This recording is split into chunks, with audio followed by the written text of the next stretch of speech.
مطلب یہودی نہیں ہے، یہودیوں میں سے نہیں ہے، اہل کتاب میں سے نہیں ہے، تو پھر انہوں نے آپ کا انکار کر دیا. تو گویا اس وجہ سے اسی ٹائم آپ کی اپوزیشن شروع ہو گئی تھی جب آپ نے اعلان نبوت فرمایا.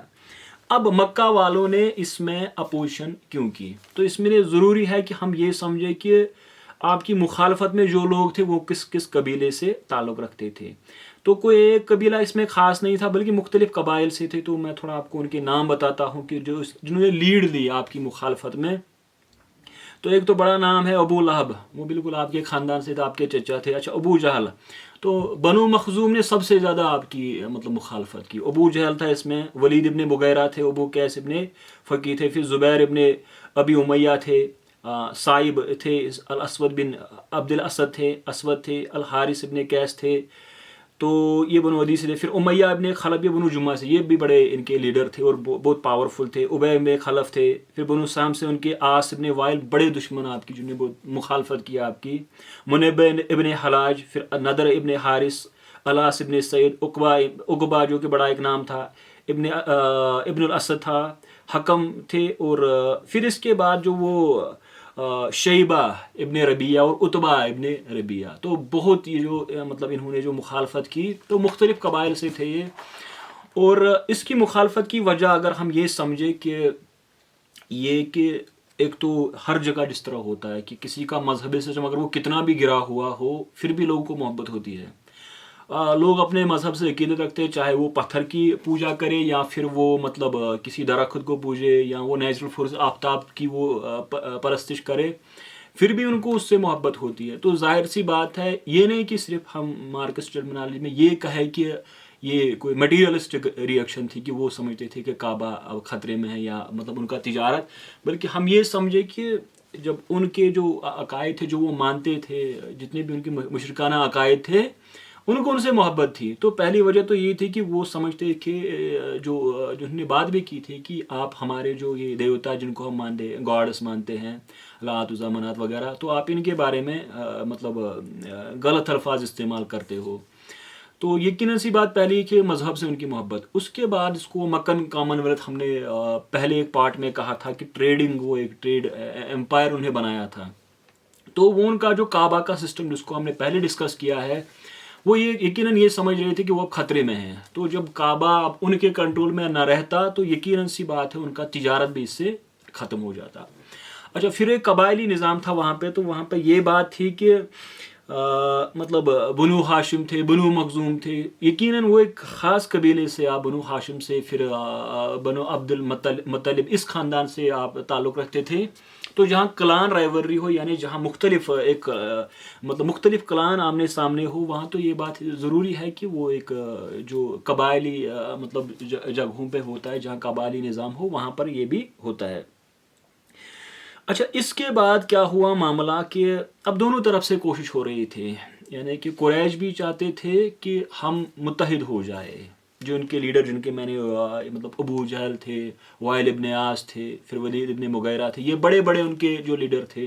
اچھا، ابو لہب تو بالکل کتابوں میں آپ پڑھے وہ ایک ناکارہ آدمی تھا. تو اس نے مطلب وہ تو ایسا تھا کہ انہیں کعبہ میں ایک بار چوری کی تھی، وہاں سے سونا اٹھا کے لے گئے. تو اس میں تو کوئی مطلب ایسی صلاحیت ہی نہیں تھی کہ وہ لیڈر بن پائے. صرف یہ تھا کہ وہ ایک معزز خاندان سے تعلق رکھتا تھا. تو وہ کوشش کر رہے تھے کہ تمام جو مطلب اس میں ان کے مخالف تھے ان کو وہ ایک جگہ جمع کریں. تو اب جب حضور صلی اللہ علیہ وسلم جس مطلب قبیلے سے تعلق رکھتے تھے، اس میں اس وقت جو سب سے معزز یا جو ان کے لیڈر تھے وہ تھے جناب عبد المطلب، ابو طالب. تو وہ ایک بڑے ان کی شخصیت تھی اور سکایا اور افادہ اس کو سنبھال رہے تھے، اور بڑا وہ ان کا مطلب زمزم کی وجہ سے ان کا بڑا ایک نام تھا وہاں پہ، اور لوگ بہت ان کی عزت کرتے تھے. تو اب اس میں کیا ہوا کہ دونوں طرف سے تیاری ہو رہی تھی. تو قریش ایک مطلب یہ نہیں کہ اچانک سے ہوا، وہ سمجھ رہے تھے کہ کیا ہو رہا ہے. تو اب اس میں انہوں نے یہ کوشش کی کہ ایک سسٹمیٹک کمپین، یعنی کہ اچانک سے وہ اڑ گئے، بلکہ انہوں نے مختلف طریقے اپنائے. تو 3 طریقے میں سمجھ گیا اس میں. ایک تو یہ تھا کہ انہوں نے پہلے فیملی پریشر بلڈ کرنے کی کوشش کی کہ ہم ان کے گھر والوں سے بات کریں، وہ ان کو سمجھائیں گے کہ. تو دوسری بات انہوں نے خود ان کے سامنے بات کی کہ دیکھیے آپ اگر مطلب جس کو میں بیان کروں گا، انہوں نے حضور صلی اللہ علیہ وسلم کو رشوت دینے کی بات کی، یا مختلف جن کے میٹیریل انٹرسٹ وغیرہ وغیرہ. اور تیسرے میں پھر وہ سیدھے اس پہ آ گئے یہ وائلنٹ کنفرنٹیشن کہ ہاں اب حضور صلی اللہ علیہ وسلم تو ان کے مقابلے میں ایک تو ہم ان کی جس کو وہ کہتے ہیں کہ ذاتی حملہ یا پرسنل اٹیکس کریکٹر اسسنیشن کہ آپ مطلب کردار کشی جس کو ہم کہتے ہیں کہ ہم ان کو ایسے پیش کریں کہ لوگ ان سے بھاگ جائے.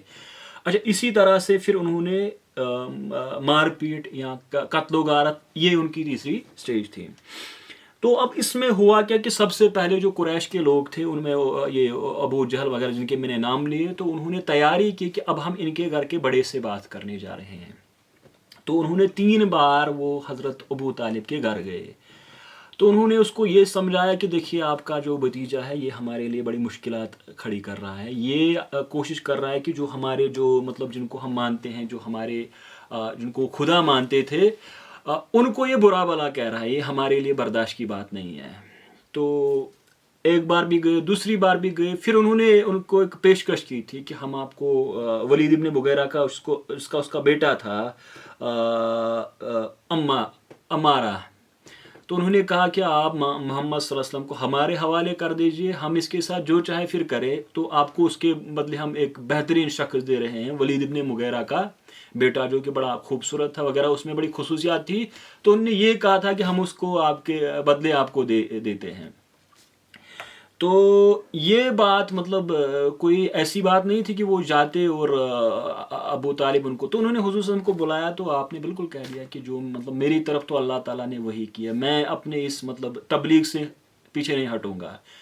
تو جب ابو طالب نے یہ مطلب آپ سے بات کی تو اس نے صاف یہ مطلب طے کر لیا کہ میں اب اس کا مطلب ساتھ نہیں چھوڑوں گا. تو ان کا ایک بڑا مشہور قصیدہ ہے جس کو کہ ہمارے اصحاب سیرت کی ابن ہشام نے اس کو جو بڑا مشہور ہے قذبتم و بیت اللہ نبذی محمد ولما نطائن دونہ ونادل وفر ونسلم حتی نصر حولہ ونزحل عن ابنائنا والحلائل. تو پھر بڑا اس کا ایک مشہور شعر ہے جس کو ہمارے یہاں پڑھتے تھے وہ اب ید یستلقل غمامی بوجہی سمال الیتام و اسمت الارامل کہ آپ کے مبارک چہرے کے وسیلے سے بارش طلب کی جاتی ہے. آپ بیواؤں اور یتیموں کے مطلب آپ ان کی پناہ گاہ ہے. تو انہوں نے صاف کہہ دیا تھا کہ غضب دوائد اللہ نبزی محمد کہ ہم ان کا ساتھ نہیں چھوڑیں گے. تو انہوں نے اپنے دونوں خاندان یعنی عبد المطلب کے بھی اور عبد مناف کے بھی خاندان کو ہاشمی جو ہاشمی تھے ان کو جمع کیا تھا اور پھر ان کو کہا کہ ہم ان کا ساتھ دیں گے کہ ہم کبھی ان کا ساتھ چھوڑیں گے نہیں. تو اس وجہ سے ابو لہب بھی وہ شخص تھا جو بعد میں وہاں پہ مطلب ایک مخالفت میں. تو آپ نے بالکل یعنی کہ جب تک آپ زندہ رہے آپ نے کبھی حضور صلی اللہ علیہ وسلم کا ساتھ چھوڑا نہیں اور اس وجہ سے حضور صلی اللہ علیہ وسلم کو آپ سے بڑی محبت تھی. تو وہ اب ید یستلقل غمامی وجہ کہ آپ کے مبارک چہرے سے بارش ابن ہشام نے اس کو مطلب روایت کی اور بڑا مشہور ان کا یہ اشعار جو کتابوں میں آئے ہیں. تو اب اس میں ایک اور بات جو مطلب یہ کہ وہ جب اس کے پاس گئے حضور صلی اللہ علیہ وسلم کے پاس تو اب ابو طالب تو ماننے کے لیے تیار نہیں ہے. تو پھر انہیں سمجھا کہ ہم ڈائریکٹ محمد صلی اللہ علیہ وسلم سے بات کریں. تو یہ روایت میں آیا ہے کہ قریش کے مطلب سارے سردار ایک دو غروب آفتاب کے وقت جمع ہو گئے. تو پھر انہوں نے سب کو بولا کہ ایک مطلب فائنل ایک آخری بات ان سے ہو فیصلہ کن بات ان سے ہو جائے. تو اب اس میں ہوا کیا کہ آپ یعنی اس سے پہلے ان میں سے جو یہ تھا مطلب ان کا جو بڑا لیڈر تھا وہ حضور صلی اللہ علیہ وسلم کے پاس گئے اور پھر انہوں نے حضور صلی اللہ علیہ وسلم سے بات کی کہ ہم آپ کی بات مطلب ماننے کے لیے تیار ہے تو آپ ہمیں بتائیے کہ ہمیں آپ کے لیے کیا کرنا ہے. تو عتبہ بن ربیعہ یہی ان کے پاس کیونکہ بڑا یہ ایک سمجھدار آدمی تھا اور بڑی اس میں خصوصیات تھی. تو بڑا ایک پاورفل لیڈر تھا آپ کے جو مخالفین تھے. تو انہوں نے اس کو کہا کہ آپ میرے بھائی کے بیٹے ہیں آپ بتائیے کہ اگر آپ کو مال کی ضرورت ہے تو ہم سارا مال آپ کے قدموں میں رکھتے ہیں. پھر بتایا کہ اگر آپ کو کوئی لیڈر بننے کا شوق ہے تو ہم وہ آپ کی تاج پوش ہم آپ کو لیڈر بناتے ہیں. اچھا اسی طرح آپ نے کہا تھا کہ اگر آپ پہ کوئی جنات کا اثر ہے تو کوئی معاملہ نہیں ہم جا کے آپ کا علاج کرتے ہیں معاذ اللہ آپ پہ جنات کا اثر وہ یہ کہہ گئے تھے. تو آپ نے بھی ان کو وہی بات، کیونکہ آپ اللہ کے نبی ہیں تو آپ ظاہر سی بات ہے نبی کے مطلب یہ تو بالکل ایک ریزن کے خلاف ہے کہ نبی یہ کہے کہ میں یا وہ تیار ذہن میں سوچے کہ میں کمپرومائز کے لیے تیار ہو جاؤں، تو یہ تو بالکل مطلب سیلف ایکسپلینیٹری کہ وہ آپ نے کیا کہا ہوگا.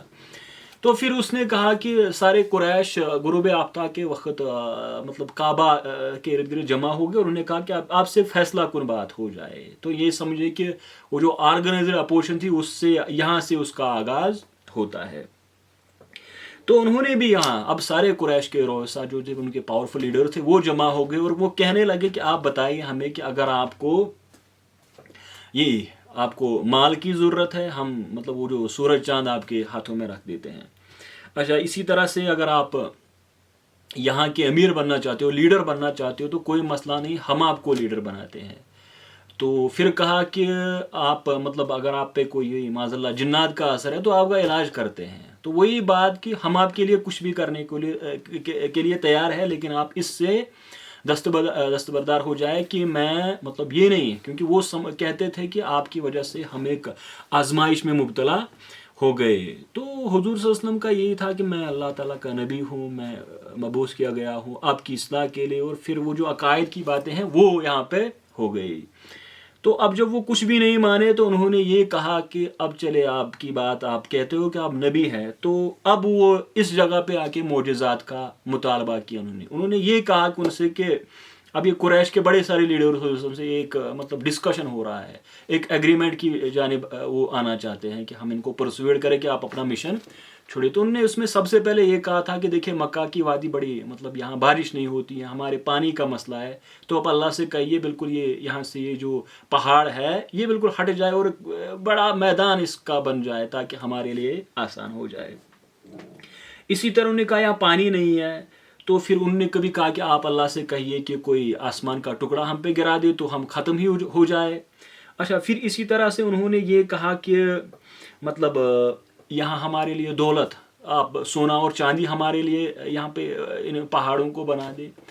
اور پھر ایک بڑی بات انہوں نے اس میں یہ کی تھی کہ آپ جو یہاں سے گزر گئے ہمارے آدمی، خاص کر انہوں نے قصیب نے کلاب کا، کیونکہ وہ جو ہم نے بات کی تھی کہ وہ ایک نیشنل بلڈر تھا، آپ ان کو زندہ کریں اور وہ یہاں پہ آ کے فیصلہ کرتے ہیں.